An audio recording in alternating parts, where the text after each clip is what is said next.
بسم اللہ الرحمن الرحیم۔ السلام علیکم ورحمۃ اللہ وبرکاتہ۔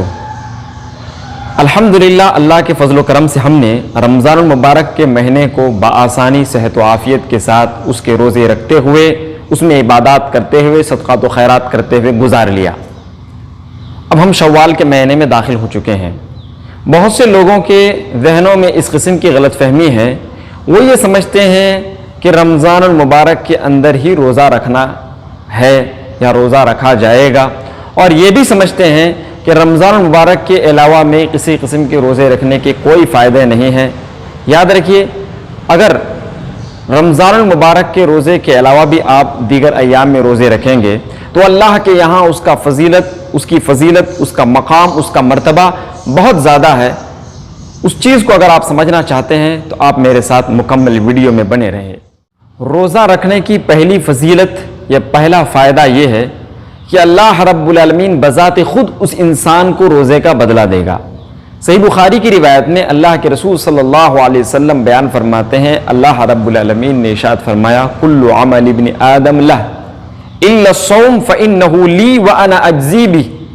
ابن آدم کا ہر عمل اسی کا ہے، لیکن روزہ میرے لیے ہے، میں ہی اس کا بدلہ دوں گا۔ اللہ اکبر۔ اللہ رب العالمین جب کسی انسان کو دینے میں آئے تو آپ کا ذہن جتنا کام نہیں کر سکتا، اس سے زیادہ اللہ رب العالمین دینے میں آ جائے گا۔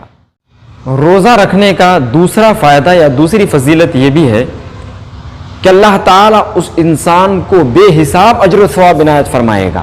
اللہ اکبر۔ سنن ترمذی کی روایت میں ہے کہ روزہ صبر میں سے ایک اہم ترین چیز ہے۔ سنن ترمذی میں الصوم نصف الصبر، صبر کا آدھا حصہ روزہ رکھنا ہے۔ اللہ اکبر۔ اور سورہ زمر کے اندر اللہ تعالیٰ نے ارشاد فرمایا، انما یوفی الصابرون اجرہم بغیر حساب۔ بے شک رب العالمین صبر کرنے والوں کو اس کا پورا پورا بدلہ دے گا، اور بغیر حساب کتاب کے اللہ تعالیٰ اسے بدلہ دے گا۔ روزہ رکھنے کا تیسرا فائدہ یا تیسری فضیلت یہ ہے کہ اس کے مثال کوئی نیکی نہیں، اس کے برابر کوئی نیکی نہیں۔ ابو امامہ الباہلی سے سنن نسائی کی روایت میں ہے کہ انہوں نے رسول اللہ صلی اللہ علیہ وسلم سے پوچھا، یا رسول اللہ ای العمل افضل، اے اللہ کے نبی اعمال میں سب سے بہترین فضیلت والا عمل کیا ہے؟ رسول اللہ صلی اللہ علیہ وسلم نے ارشاد فرمایا، علیک بالصوم فانہ لا عدل لہ۔ روزے کو لازم پکڑ لو، اس لیے کہ روزے کے برابر میں کوئی عمل نہیں ہے، روزے کی برابری کرنے والا کوئی عمل نہیں۔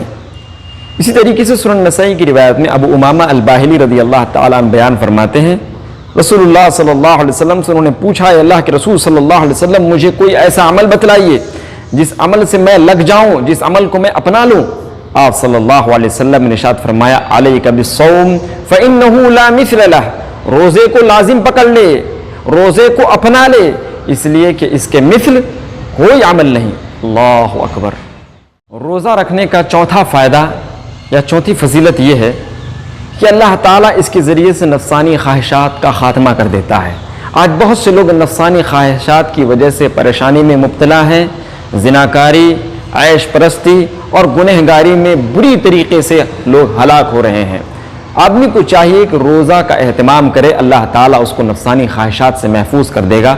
صحیح بخاری کی روایت میں رسول اللہ صلی اللہ علیہ وسلم نے ارشاد فرمایا، وَمَن لَّمْ يَسْتَطِعْ فَعَلَيْهِ بِالصَّوْمِ فَإِنَّهُ لَهُ وِجَاءٌ۔ جو نکاح کی طاقت نہیں رکھتا اسے چاہیے کہ وہ روزہ رکھے، بے شک روزہ انسان کی نفسانی خواہشات کا خاتمہ کر دیتی ہے۔ روزہ رکھنے کا پانچواں فائدہ یہ ہے کہ اللہ تعالیٰ اس بندے مومن سے محبت کرنے لگتا ہے جو فرض روزوں کے علاوہ نفل روزوں کا بھی اہتمام کرتا ہے۔ صحیح بخاری میں رسول اللہ صلی اللہ علیہ وسلم سے مروی ہے کہ اللہ تعالیٰ ارشاد فرماتا ہے، من عاد لی ولیا فقد آذنتہ بالحرب۔ جو میرے کسی ولی سے دشمنی کرے اس کے خلاف میرا اعلان جنگ ہے، اور میں اپنے بندوں کے حق میں جس چیز کو سب سے زیادہ پسند کرتا ہوں اور جس چیز کے ذریعے سے بندہ میرا سب سے زیادہ تقرب حاصل کر سکتا ہے وہ چیز ہے جو میں اپنے بندے پر فرض کرتا ہوں۔ وما يزال عبدی يتقرب الی بالنوافل۔ اور بندہ برابر فرض چیزوں کا اہتمام کرتا ہے، نفل چیزوں کا اہتمام کرتا ہے، حتیٰ کہ میں اس سے محبت کرنے لگ جاتا ہوں۔ اللہ اکبر۔ معلوم یہ ہوا کہ فرض روزوں کے علاوہ اگر آپ نفل روزوں کا اہتمام کریں گے رب العالمین خود آپ سے محبت کرے گا۔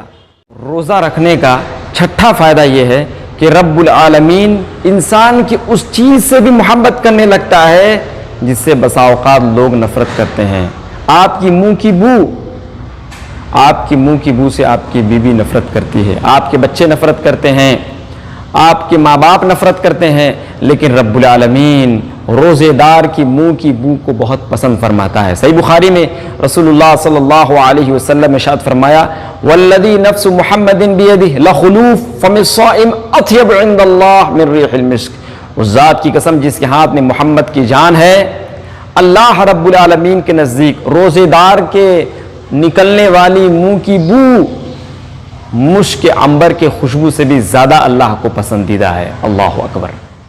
روزہ رکھنے کا ساتواں فائدہ یہ ہے کہ رب العالمین اس انسان کو خوشیاں دے دیتا ہے جو انسان روزوں کا باقاعدہ طور پر اہتمام کرتا ہے۔ صحیح بخاری میں رسول اللہ صلی اللہ علیہ وسلم نے ارشاد فرمایا للصائم فرحتان، روزے داروں کے لیے دو خوشیاں ہیں۔ ایک وہ خوشی ہے جب انسان دنیا کے اندر روزہ رکھنے کے بعد افطاری کرتا ہے اللہ تعالیٰ اس وقت انسان کے دل کے اندر خوشی کا احساس پیدا کر دیتا ہے۔ وَإِذَا لَقِيَ رَبَّهُ فَرِحَ بِصَوْمِهِ، اور جب قیامت کے دن انسان اپنے رب سے ملاقات کرے گا تو اپنے روزے کی وجہ سے اللہ تعالیٰ کی ملاقات سے خوش ہو جائے گا۔ اللہ اکبر۔ قیامت کے دن حتیٰ کہ انبیاء علیہم السلام، عام لوگ تو دور کی بات ہے، انبیاء علیہم السلام بھی اللہ کی بارگاہ میں قیامت کے دن لوگوں کے حق میں سفارش کرنے سے کترائیں گے اور رب العالمین کی بارگاہ میں جانے سے شرمائیں گے۔ اس وقت روزے دار قیامت کے دن رب العالمین سے جب ملاقات کرے گا تو رب العالمین کی ملاقات سے بہت خوش ہو جائے گا اور رب العالمین کی ملاقات کو قیامت کے دن پسند کرے گا۔ روزہ رکھنے کا آٹھواں فائدہ یہ ہے کہ یہ روزہ قیامت کے دن اپنے اہتمام کرنے والے لوگوں کے حق میں سفارش کرے گا۔ مسند احمد میں رسول اللہ صلی اللہ علیہ وسلم نے ارشاد فرمایا الصیام والقرآن یشفعان للعبد، قرآن اور روزہ اپنے اہتمام کرنے والے لوگوں کے حق میں قیامت کے دن رب العالمین کی بارگاہ میں سفارش کرے گا۔ قرآن اپنے تلاوت کرنے والے لوگوں کے حق میں، روزہ اپنے روزہ رکھنے والے لوگوں کے حق میں۔ لہذا دنیا کے اندر جو انسان روزہ رکھا کرتا تھا، قیامت کے دن ایسے لوگوں کو انشاءاللہ فکر کرنے کی کوئی ضرورت نہیں۔ ہر انسان قیامت کے دن اسی بات کی تلاش میں ہوگا کہ اس کو کس طریقے سے کوئی سفارش کرنے والا مل جائے جو رب العالمین، جس کی سفارش کو رب العالمین قبول کرے اور اس کے بدلے میں اللہ تعالیٰ اس کو جنت میں داخل فرما دے۔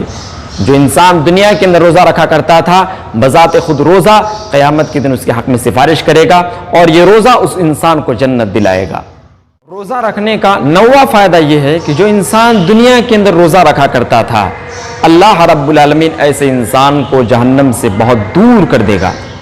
صحیح بخاری میں ابو سعید خدری سے روایت ہے، رسول اللہ صلی اللہ علیہ وسلم نے ارشاد فرمایا من صام یوما فی سبیل اللہ بعد اللہ وجہہ عن النار 70 خریفا، جو انسان اللہ رب العالمین کی رضامندی کے خاطر صرف ایک دن کا بھی روزہ رکھے گا تو اللہ تعالی اس کو جہنم سے 70 سال کی مسافت تک دور کر دے گا۔ اب سوچ لیجئے، جو انسان ہر مہینے 3 روزوں کا اہتمام کرے، جو ایک مہینہ مکمل رمضان المبارک کے اندر روزہ رکھے اور دیگر بہت سے ایام میں روزہ رکھے، اللہ تعالیٰ ایسے لوگوں کو جہنم سے کتنا دور کر دے گا۔ اللہ تعالیٰ ہمیں ان خوش نصیب بندوں میں شامل فرمائے۔ 10واں فائدہ یہ ہے کہ جو انسان دنیا کے اندر روزوں کا اہتمام کرے گا، رب العالمین اس کے سارے گناہوں کو دھو ڈالے گا، سارے گناہوں کو قیامت کے دن معاف کر دے گا اور ایسا انسان شفاف ہو کر کے جنت کے اندر داخل ہوگا۔ سورۃ الاحزاب میں اللہ تعالیٰ نے ارشاد فرمایا الصائمین والصائمات والحافظین فروجہم والحافظات والذاکرین اللہ کثیرا والذاکرات اعد اللہ لہم مغفرۃ واجرا عظیما، روزہ رکھنے والے مرد، روزہ رکھنے والی عورتیں، شرمگاہ کی حفاظت کرنے والے مرد، شرمگاہ کی حفاظت کرنے والے عورتیں، بکثرت اللہ کو یاد کرنے والے مرد، بکثرت اللہ کو یاد کرنے والی عورتیں، ان سب کے لیے رب العالمین نے مغفرت کو تیار کر رکھا ہے، اجر عظیم کو ایسے لوگوں کے لیے تیار کر رکھا ہے۔ اللہ اکبر۔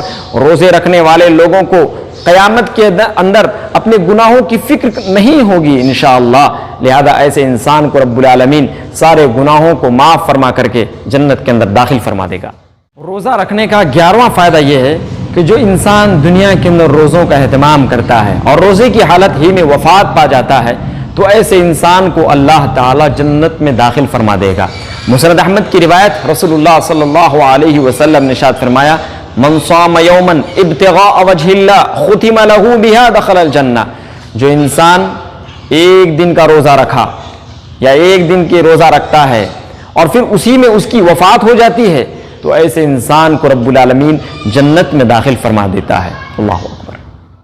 روزہ رکھنے کا 12واں فائدہ یہ ہے کہ جو انسان دنیا کے اندر روزوں کا اہتمام کرتا ہے پھر اس کی وفات ہو جاتی ہے تو اللہ تعالیٰ ایسے انسان کو جنت میں جب داخل فرمائے گا تو ایک خاص دروازے سے داخل فرمائے گا۔ صحیح بخاری میں ابو سعید خدری سے روایت ہے، رسول اللہ صلی اللہ علیہ وسلم نے ارشاد فرمایا، فی الجنہ 8 ابواب فیہا باب یسمى الریان۔ جنت کے اندر 8 دروازے ہیں جن میں سے ایک دروازے کا نام الریان ہے۔ لا يدخلہ الا الصائمون، اس میں صرف روزے دار ہی داخل ہو سکتے ہیں، روزے دار کے علاوہ کسی کو اس میں داخل ہونے کی اجازت نہیں ہے۔